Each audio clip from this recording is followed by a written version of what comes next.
ನಾನಿವತ್ತೊಂದು ಸಿಂಪಲ್ಲಾಗಿ ಈಸಿಯಾಗಿ ವೆಜ್ ಪಲಾವ್ ಯಾವ ರೀತಿ ಮಾಡ್ಕೊಳ್ಳೋದು ಅಂತ ನಿಮ್ಗೆ ಹೇಳ್ಕೊಡ್ತೀನಿ. ಫಸ್ಟು ಜಾರ್ ತೊಗೊಂಡು ಶುಂಠಿ, ಬೆಳ್ಳುಳ್ಳಿ, ಕೊತ್ತಂಬರಿ, ಪುದೀನ, ಸ್ವಲ್ಪ ಚಕ್ಕೆ, ಲವಂಗ, ಮೆಣಸು ಇದೆಲ್ಲನೂ ರುಬ್ಕೊಳ್ಳಿ.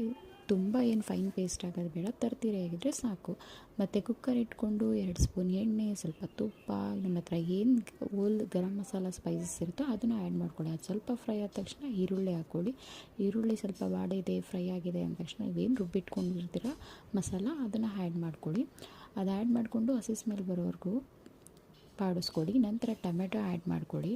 ಟೊಮೆಟೊ ಸಾಫ್ಟ್ ಆದ ನಂತರ ನಾನಿದು ಸ್ವಲ್ಪ ಧನಿಯಾ ಪುಡಿ, 1 ಸ್ಪೂನ್ ಧನಿಯಾ ಪುಡಿ, 2 ಟೇಬಲ್ ಸ್ಪೂನ್ ನನ್ನ ಹತ್ರ ಬಿರಿಯಾನಿ ಮಸಾಲ ಇತ್ತು, ಸೊ ಬಿರಿಯಾನಿ ಮಸಾಲ ಆ್ಯಡ್ ಮಾಡಿದ್ದೀನಿ. ಏನಕ್ಕೆ ಬಿರಿಯಾನಿ ಮಸಾಲ ಆ್ಯಡ್ ಮಾಡಿದ್ದೀನಿ, ಫ್ಲೇವರ್ ಚೆನ್ನಾಗಿ ಬರುತ್ತೆ ಅಂತ. ಸೊ ನೆಕ್ಸ್ಟು ವೆಜಿಟೇಬಲ್ಸ್ನ ಆ್ಯಡ್ ಮಾಡ್ಕೊಂಡಿದ್ದೀನಿ. ಕ್ಯಾರೆಟು, ಗೆಡ್ಡೆಕೋಸು, ಹುಳಿಕಾಯಿ ಏನಿದೆ ನಿಮ್ಮ ಹತ್ರ ಏನಿದೆಯೋ ಅದನ್ನು ಆ್ಯಡ್ ಮಾಡ್ಕೋಬೋದು. ಅದ್ರ ಜೊತೆ ಮೊಸರು ಆ್ಯಡ್ ಮಾಡಿದ್ದೀನಿ. 2 ಗ್ಲಾಸ್ ಅಕ್ಕಿ ಹಾಕಿದ್ದೀನಿ. 2 ಗ್ಲಾಸ್ ಅಕ್ಕಿಗೆ ನಾನು 4 ಗ್ಲಾಸ್ ನೀರು ಹಾಕಿದ್ದೀನಿ. ರುಚಿಗೆ ಎಷ್ಟು ಉಪ್ಪು ಬೇಕೋ ಅಷ್ಟು ಉಪ್ಪು ಹಾಕ್ಕೊಂಡು 2 ವಿಸಿಲ್ ಹಾಕ್ಸ್ಕೊಂಡ್ರೆ ರುಚಿಯಾದ ಪಲಾವ್ ರೆಡಿ ಆಗುತ್ತೆ.